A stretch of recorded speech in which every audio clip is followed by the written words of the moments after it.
Sepulang dari perjalanan Isra Mi'raj, Rasulullah Shallallahu Alaihi Wasallam membawa kabar-kabar besar. Perjalanan itu bukan perjalanan biasa. Perjalanan itu adalah perjalanan yang Allah istimewakan. Memperlihatkan kepada beliau tanda-tanda kebesarannya, termasuk keadaan surga dan penghuninya. Di antara kabar yang beliau sampaikan kepada para sahabat adalah kabar gembira untuk Bilal bin Rabah radhiyallahu anhu. Tidak hanya Umar bin Khattab yang dilihat oleh Nabi Shallallahu Alaihi Wasallam dalam perjalanan Mi'raj. Ada pula kisah yang menjadi hadiah istimewa untuk Bilal.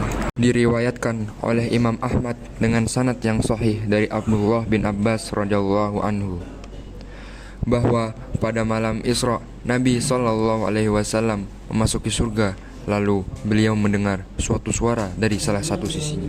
Beliau bertanya, "Wahai Jibril, suara apa itu?" Lalu Jibril menjawab, "Itu Bilal, sang muazzin." Allahu Akbar. Rasulullah Shallallahu Alaihi Wasallam mendengar suara langkah Bilal di surga. Dan ketika beliau kembali kepada manusia, beliau langsung menyampaikan kabar itu. Beliau bersabda, "Sungguh beruntung Bilal, aku melihat untuknya ini dan itu." Perhatikan betapa beliau begitu gembira dengan kabar baik yang didapatkan sahabatnya.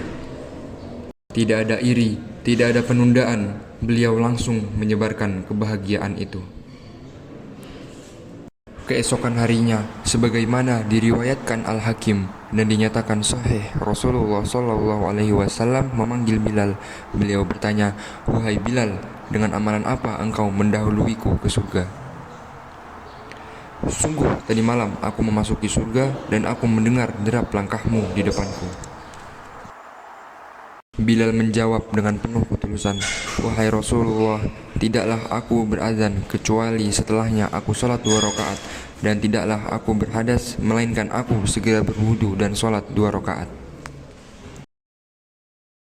Maka Rasulullah Shallallahu Alaihi Wasallam bersabda, "Dengan amalan inilah rahasianya.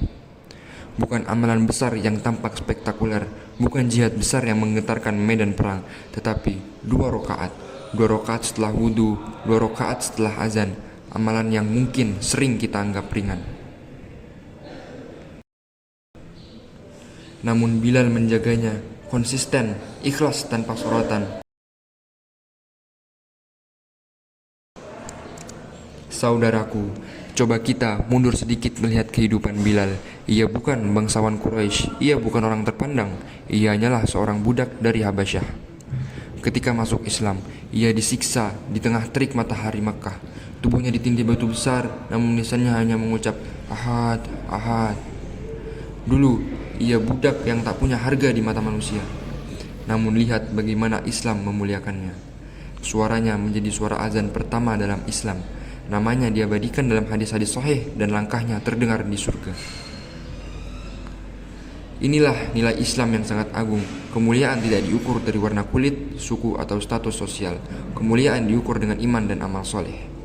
Allah berfirman bahwa yang paling mulia di sisinya adalah orang yang paling bertakwa.